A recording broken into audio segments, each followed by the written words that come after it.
We are Islamic Republic, Part 38. Well, right next to the idealists, there were realists. They were the other Muslims, known as realists, thought that the gulf between the two could not be bridged. They urged Muslims to keep away from Congress and to speak up for their own interest. They were far more realist than the idealist. Why was the All India Muslim League set up? Most Muslims had followed the advice of Sir Syed Ahmad Khan and kept away from Indian National Congress, which was dominated by Hindus. By 1906, it was clear that Muslims needed their own political organization to protect their interest. In Britain, a new liberal government had taken office, and an extension of the representative government and elections seemed likely. Muslims needed their own political voice. A deputation of 36 Muslims led by Agha Khan, Sultan Muhammad Shah, met the new viceroy, Lord Minto, at Shimla. In Shimla Declaration, they asked for the protection of Muslims if representative government was extended. They called for separate electorates so that the Muslims, and therefore Hindus as well, could elect their own representatives. This was agreed and later formed part of the Morley Minto reforms in 1909.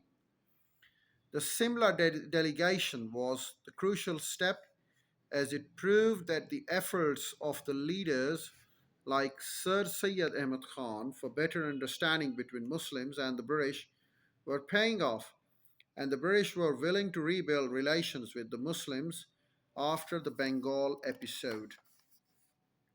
In December 1906, a meeting in Dhaka chaired by Nawab Wakarul Mulk, Nawab Salimullah, put forward the proposal to set up All India Muslim League.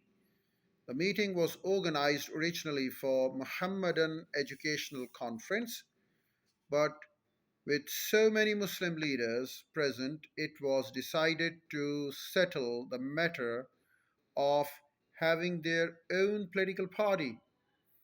This was an important step. Muslims now had their own organization to advance their political aims. We talk about Source A, the three objectives of All India Muslim League 1906. Well, to promote among the Muslims of India feelings of loyalty to the British government and to remove misconception,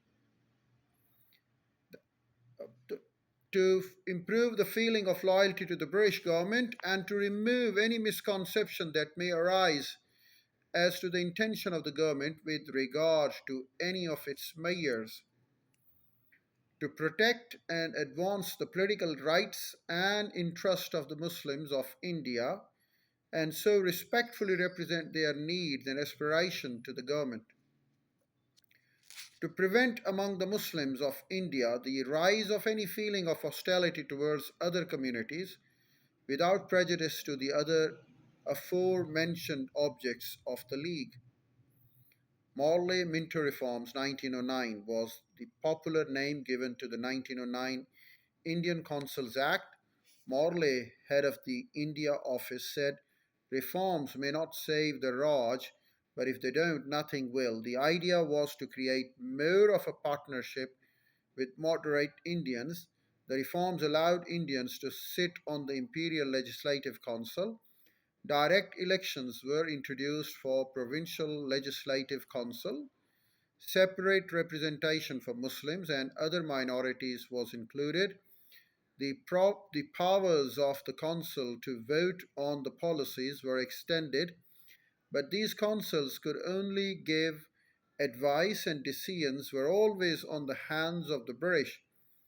The reforms were well intentioned, but for most Indians, they did not go nearly far enough.